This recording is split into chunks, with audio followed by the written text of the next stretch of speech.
Salut les académiciens, j'espère que vous allez bien, j'espère que votre semaine commence plutôt bien. Je viens rapidement faire cette petite vidéo de 15-20 minutes parce que par rapport aux questions que vous avez eu à poser, c'est plutôt intéressant que je puisse faire des vidéos pour essayer de les illustrer, d'accord? Donc, on va revenir rapidement sur la question posée au niveau de notre Discord et je vais garder BitGet, d'accord?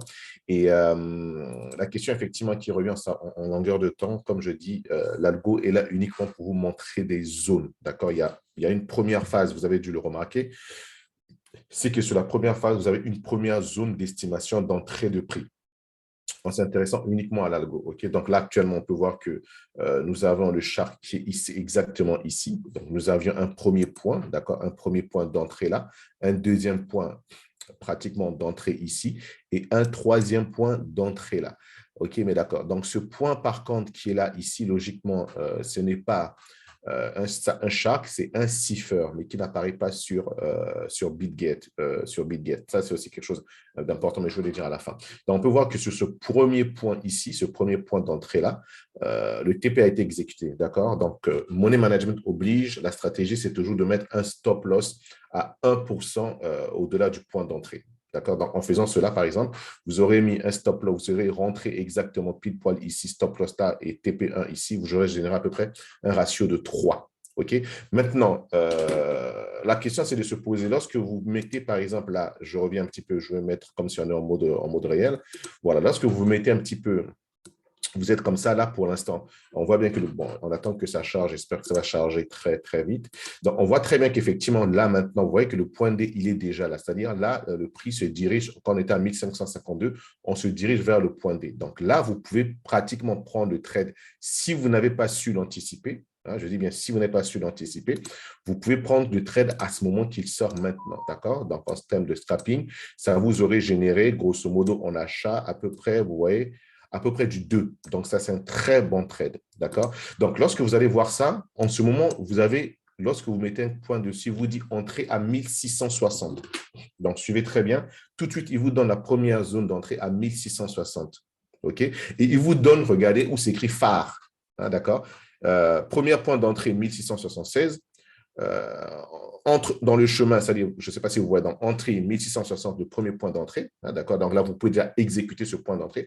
Il vous donne une autre zone à 1676, OK? Et il vous donne une autre zone qui est plus loin à 1744. Donc, ça veut dire que avant que le point D ne soit déjà atteint, vous avez déjà ces zones et vous pouvez déjà vous positionner selon votre money management. Uniquement si vous suivez, uniquement, je dis une fois de plus, cet algorithme. Mais si vous avez suivi nos séances passées, je vous ai expliqué, je vous ai montré comment pouvoir peaufiner tout cela et essayer de rentrer sur les bons points en utilisant éventuellement d'autres indications. Mais en utilisant uniquement l'algo, vous avez vu que vous avez une fourchette comprise entre 1660 et 1744. Donc, vous l'avez déjà lorsque les prix sont déjà à 1552. OK?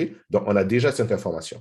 Donc, lorsque les prix vont y arriver, donc vous voyez que là, en ce moment, vous mettez déjà comment dirais-je, votre première ordre d'entrée à 1660, mais tenez bien compte que le prix peut aller jusqu'à 1744, OK? Donc, money management oblige, je ne vais pas vous expliquer comment faire de money management, soit vous tentez tout de suite un bon coup et vous dites, tiens, la première zone peut réussir parce que j'ai d'autres éléments qui me disent que, tiens, cette zone peut plutôt réussir, donc je tente le coup, mais je sais que si je rate, ben, je peux me rattraper un peu plus haut, d'accord? Donc, ça, c'est important et vous l'avez déjà en ligne de mire grâce à ce potentiel chat ce potentiel trait qui nous l'indique. Et après, par la suite, ben, on laisse le marché évoluer. Et on va voir que vous voyez que tac, automatiquement, dès que le point D est atteint, là maintenant, ce qui a été exécuté, ce que vous avez vu, apparaît automatiquement là. Donc, on avait vu que le dernier point haut, c'était 1744. Donc, vu que le stop loss est à 1% d'entrée, donc il va prendre 1% du dernier point d'entrée potentiel de cette figure. Donc, si on prend 1%, c'est ici. Donc, voilà pourquoi, si vous attendez de rentrer là, ben, malheureusement, vous risquez de ne pas être exécuté si on se retrouve à chuter. Mais si vous rentrez pile poil ici, ben, vous voyez que vous avez vos TP là, que là, vous rentrez au marché. Mais si vous avez si vous avez placé une limite, automatiquement, vous voyez que votre TP a été atteint. Okay? Là, on voit bien que votre TP1 a été atteint. Et ben, pour ceux qui vont attendre ici, ils vont attendre. Donc, comme j'ai dit une fois de plus, c'est bien de suivre l'algorithme à l'aveugle. C'est pas mal parce qu'il donne déjà de très bonnes statistiques. Mais pour ceux qui veulent aller encore plus loin, on a déjà commencé les 2 séances passées à voir comment arriver à se dire, tiens, ce premier point D de ce shark, il est bon à tenter parce qu'il peut réagir tout de suite en chutant. Donc, ce qui veut dire que si vous faites ça, d'accord, si vous faites uniquement, sachez que là, vous avez déjà acheté, vous avez déjà encaissé 2% en long, que vous coupez automatiquement là. Et en short, si vous avez exécuté au premier, donc vous mettez sur du 1%. Donc, 1%, ça nous emmène notre stop loss exactement là, OK?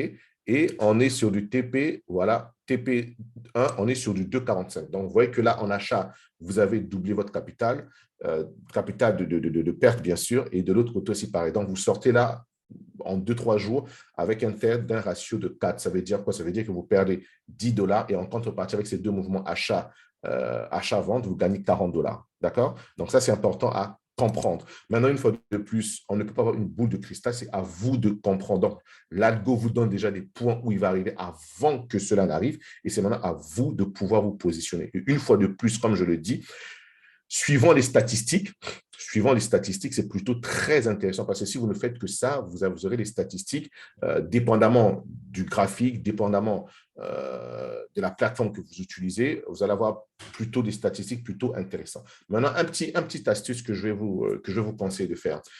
Pour ceux qui sont sur Futur, d'accord, pour ceux qui sont sur Futur, bon, peu importe que vous soyez sur Futur ou sur Spot, si vous êtes sur Bitcoin, ETH, bon, dans tous les cas, vous devez être sur ETH pour ceux qui font l'accumulation, vous devez être sur Bitcoin pour ceux qui veulent trader parce qu'on sait que le Bitcoin donne le tempo, d'accord? Donc, je vous conseillerais de mettre les algos sur Binance. Pourquoi sur Binance? On va le voir tout de suite.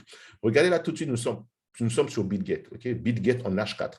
Donc, si on prend BitGet en H4, regardez ce que nous avons comme élément. Là, je m'arrête en H4. Vous voyez ce que nous avons comme élément. Et en termes de statistiques, nous avons 220%, 220% du résultat de cet algo. Et là, je parle de 220% brut.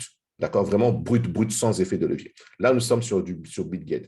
Et si je passe tout de suite sur Binance, vous voyez que là, automatiquement, je n'ai pas cette figure Sharp ici. Je ne l'ai pas. Hein, d'accord? Cette figure-ci, je ne l'ai pas. Par contre, j'ai un potentiel Sharp qui m'emmène jusque-là que je n'ai pas, je crois, en H4 sur… Ah non, excusez-moi, si je dois l'avoir, à moins il faut que je mette en mode, voilà, parfait. Donc, j'attends que ça se recharge. Donc, effectivement, sur BitGet, j'attends que ça recharge parce que je n'étais pas en mode, voilà. Donc, sur BitGet, vous voyez bien que non seulement j'ai cette figure-ci et j'ai ce potentiel Sharp qui nous emmène grosso modo à 1281, le plus proche 1389, d'accord? Donc, on a une fourchette comprise grosso modo entre 1389 et 1277. D'accord? Et lui, il nous donne une fourchette d'entrée entre les deux, c'est-à-dire 1281. Mais la fourchette, la zone large, c'est 1389, 1277. D'accord? Ça, c'est le retracement que nous sommes en train éventuellement d'attendre. Donc, on a ce potentiel et on a ce sharp-ci. D'accord? Chose que nous n'avons pas sur Binance. Binance, on n'a pas ce sharp bullish. Hein, ce sharp baissé. Par contre, on a ce potentiel point bas qui nous emmène exactement au même prix. D'accord? Au même prix. Ça, c'est Binance. Maintenant, si on va sur Coinbase, vous voyez que sur Coinbase, on a encore, non seulement on n'a pas ce sharp bullish, mais on a non seulement aussi ce point Sharp que nous avons sur BitGet et sur Binance, mais encore quelque chose qu'on a encore un élément plus sur Coinbase, on a un potentiel cipher aussi ici. D'accord? Donc, vous avez qu'on a un potentiel cipher. Donc, les prix, si vous n'avez pas cette visibilité, vous allez vous dire que les prix vont se diriger là et quelque part, les prix arrivent ici. Et donc, si vous n'êtes pas en capacité d'anticiper manuellement ou en capacité de lire d'autres time frames, les prix vont repartir à partir de là. Vous allez vous dire, mais pourquoi c'est reparti là à partir de là, les prix, c'est explosé.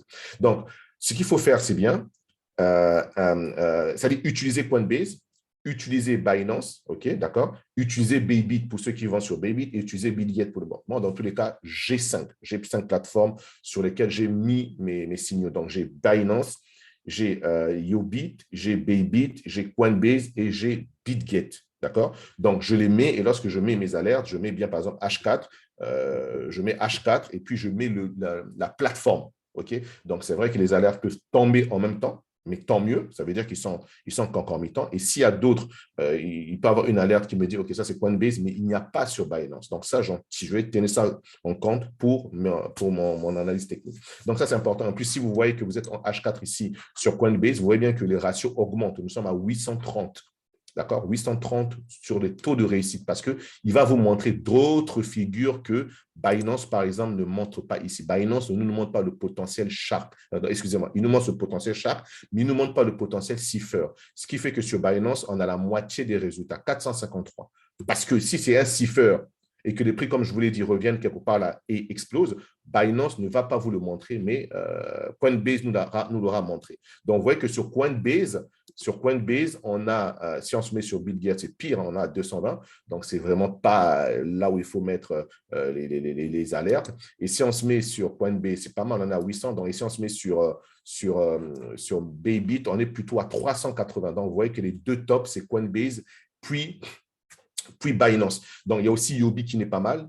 Bon, pour ceux qui ne veulent pas avoir trop de signaux, Coinbase, c'est déjà bien, Binance, c'est bien. Et puis, rajouter Yobi, laisser Bitget comment on appelle, et puis laisser Bitget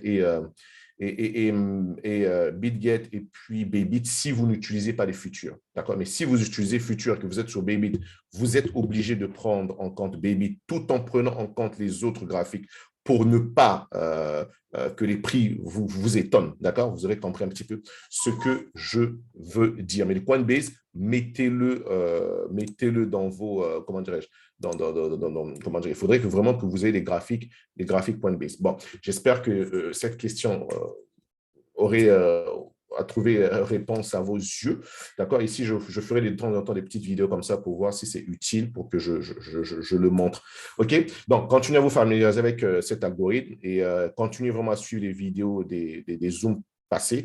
Assistez au Zoom parce qu'on va plus l'approfondir. Vous comprenez qu'une fois de plus, c'est un outil, mais un outil que vous devez déjà comprendre comment cet outil fonctionne. Et pour ceux qui veulent encore aller plus loin pour savoir exactement s'il faut rentrer au premier point D, qui sera plutôt plus intéressant que le premier point D parce qu'il y a plein d'éléments qui rentrent en ligne de mire dans les FVG, les zones de supply, les zones de divergence. Bon, il va falloir assister au Zoom ou si vous n'assistez pas au Zoom, regardez éventuellement des vidéos. Allez, on se dit à mercredi prochain, les académiciens.